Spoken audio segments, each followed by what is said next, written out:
भगवान शिव के परम भक्त रावण को दशानन के नाम से भी जाना जाता है, जिसका अर्थ है 10 सिर वाला। दोस्तों, रामायण में रावण की पत्नी मंदोदरी तो आप सबको याद ही होगी। जी हाँ दोस्तों, वही मंदोदरी जिसने अपने पति रावण को कई बार अनैतिक कार्यों को करने से रोका था। कहा जाता है कि रावण की पत्नी मंदोदरी एक ज्ञानी स्त्री थी। वो इस युद्ध का परिणाम जानती थी, इसीलिए वो हमेशा से ही इस युद्ध के खिलाफ थी। कहा जाता है कि मंदोदरी ने भगवान शंकर से ये वरदान मांगा था कि उसके पति इस धरती का सबसे विद्वान और शक्तिशाली हो। उस समय रावण ही एकमात्र ऐसा था जो धरती का सबसे विद्वान और शक्तिशाली पुरुष था। कहते हैं कि रावण मंदोदरी की सुंदरता पर इस कदर मोहित हुआ कि उसकी कई रानियां होते हुए भी उसने मंदोदरी को वचन दिया कि केवल मंदोदरी उनकी प्रमुख रानी और लंका की महारानी होगी। कथाओं में मंदोदरी को एक पतिव्रता नारी के रूप में वर्णित किया गया है। मंदोदरी के बारे में जो कथा मिलती है उसके अनुसार ये हेमा नाम की अप्सरा की बेटी थी। देवराज इंद्र की सभा में एक बार कश्यप ऋषि के पुत्र माया की नजर हेमा पर गई और वो मोहित हो गया। माया ने हेमा के सामने विवाह का प्रस्ताव रखा। विवाह के पश्चात हेमा ने मायासुर की पुत्री को जन्म दिया जो मंदोदरी कहलाई। अप्सरा की बेटी होने के कारण मंदोदरी बहुत ही सुंदर और आकर्षक थी। हिंदू पुराणों में उल्लेखित एक कथा के अनुसार मधुरा नाम की एक अप्सरा हुआ करती थी जो भगवान शिव से काफी ज्यादा प्रभावित थी। इसीलिए एक बार वो उनसे मिलने कैलाश पर्वत पहुंच गई। उस वक्त कैलाश पर्वत पर भगवान शिव अकेले थे। माता पार्वती कहीं गई हुई थी। कथा के अनुसार भगवान शिव को कैलाश पर्वत पर अकेला पाकर अप्सरा मधुरा उन्हें लुभाने की कोशिश करने लगी। कुछ देर बाद जब भी माता पार्वती कैलाश पर्वत आई तो उन्होंने अप्सरा के शरीर पर भस्म लगा हुआ पाया। माता पार्वती जिसे देखकर क्रोधित हो गई और क्रोध में आकर उन्होंने मथुरा को श्राप दे दिया कि तुम अगले 12 वर्ष तक मेंढकी के रूप में जीवन व्यतीत करोगी। माता पार्वती का श्राप और क्रोध देखकर मथुरा डर गई और हाथ जोड़कर उनसे माफी मांगने लगी। जिसके बाद माता पार्वती ने उसे कहा कि सही समय आने पर तुम श्राप मुक्त हो जाओगी। और जैसा कि माता पार्वती ने श्राप दिया था तब अप्सरा मथुरा तुरंत ही मेंढकी बन गई।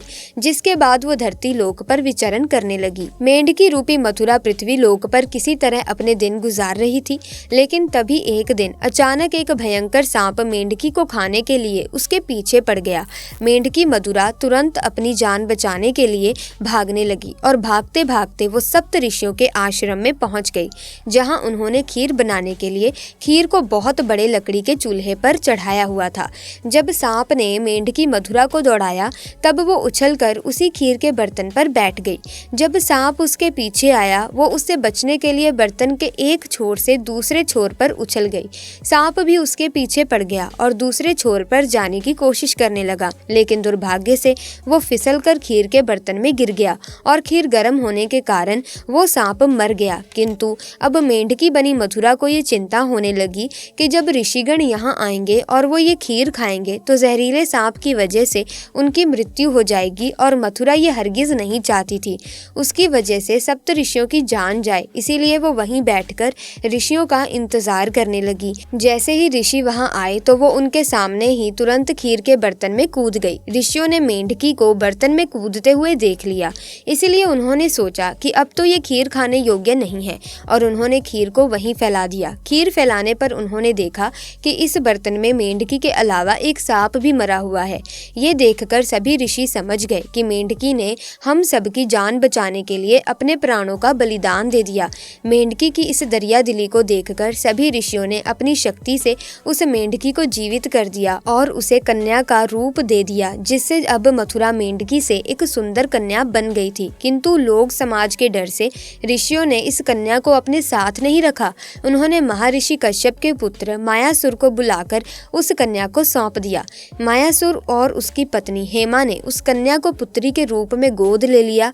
उन्होंने मथुरा का नाम बदलकर मंदोदरी रख दिया। अगर हम मंदोदरी के पिता मयासुर की बात करें तो उसे राक्षसों का विश्वकर्मा कहा जाता था।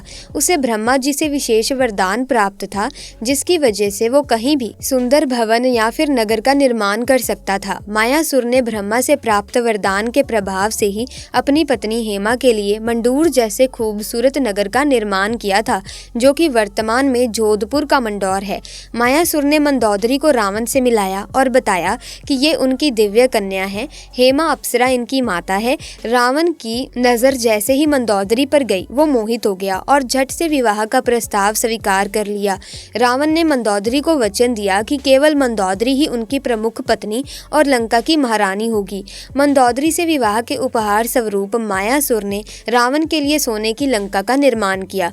कहा जाता है कि राजस्थान के जोधपुर के मंडौर में मंदोदरी और रावण का विवाह हुआ था। राजस्थान के जोधपुर के मंडौर रेलवे स्टेशन के पास एक जगह है जिसके बारे में ये मान्यता है कि इसी स्थान पर रावण ने मंदोदरी के साथ 7 फेरे लिए थे। कुछ मान्यताओं के अनुसार भगवान शिव के वरदान के कारण मंदोदरी का विवाह रावण से हुआ था। मंदोदरी ने शिवलेश्वर नाथ मंदिर में भगवान शिव की आराधना की थी।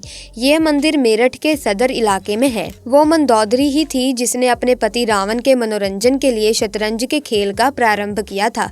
रावण से विवाह के बाद मंदोदरी को रावण से मेघनाथ और अक्षय कुमार नामक 2 पुत्र हुए थे। श्री राम द्वारा रावण के वध के पीछे मंदोदरी का भी हाथ था। कहा जाता है कि रावण की मृत्यु एक दिव्य बाण से हो सकती थी और उस दिव्य बाण के बारे में रावण ने सिर्फ मंदोदरी को ही बताया था, लेकिन हनुमान जी ने बहुत ही चालाकी से अपनी बातों में फंसाकर मंदोदरी से इस बाण के बारे में जानकारी हासिल करके उसे चुरा लिया और इस बाण की मदद से प्रभु श्री राम ने रावण का वध कर दिया था। कहते हैं कि मंदोदरी अपने पति द्वारा किए गए बुरे कार्यों से अच्छी तरह से परिचित थी। वो रावण को हमेशा यही सलाह दिया करती थी कि बुराई के मार्ग को त्याग कर सत्य की शरण में आ जाएं। लेकिन अपनी ताकत पर घमंड करने वाले रावण ने कभी मंदोदरी की बात को गंभीरता से नहीं लिया और उसका परिणाम तो आप सभी जानते ही हैं। क्यों किया मंदोदरी ने विभीषण से विवाह? अब बात करते हैं इसके बारे में। जब रावण ने सीता का हरण किया था उस वक्त मंदोदरी ने इसका विरोध किया। उसने रावण को मां सीता को पुनः राम को सौंपने को कहा था, लेकिन रावण ने मंदोदरी की बात को अनसुना कर दिया। प्रचलित कथाओं के मुताबिक राम रावण के युद्ध में विभीषण और मंदोदरी सहित कुछ गिने चुने लोगों को छोड़कर रावण के पूरे कुल का नाश हो गया था।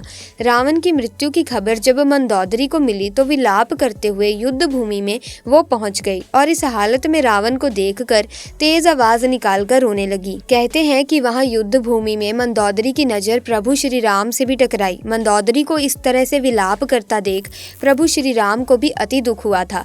लंका के सुखद भविष्य के लिए श्री राम ने विभीषण को लंका का राजपाट सौंप दिया था और उन्होंने मंदोदरी के सामने विभीषण से विवाह करने का प्रस्ताव रखा था, लेकिन उस समय मंदोदरी ने उसका कोई उत्तर नहीं दिया। जिसके बाद प्रभु श्री राम अपनी पत्नी सीता और भाई लक्ष्मण के साथ वापिस अयोध्या लौट गए। वहीं दूसरी तरफ मंदोदरी ने रावण की मृत्यु के शोक में खुद को लंका के महल के कमरे में कैद कर लिया।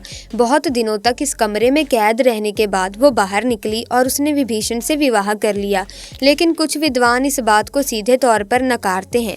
उनका मानना है कि इसका सच्चाई से कोई लेना देना नहीं है। दरअसल इन विद्वानों के मुताबिक मंदोदरी पतिव्रता नारी थी, अपने पति के प्रति पूरी तरह से समर्पित थी। इतनी महान ज्ञानी पतिव्रता नारी ऐसा निर्णय नहीं ले सकती। वैसे दोस्तों, आपको क्या लगता है, क्या मंदोदरी ने दूसरा विवाह किया था? कमेंट्स में ज़रूर बताना। इसी के साथ वीडियो अच्छी लगी तो लाइक करें, शेयर करें, चैनल को सब्सक्राइब करें। Thanks for watching.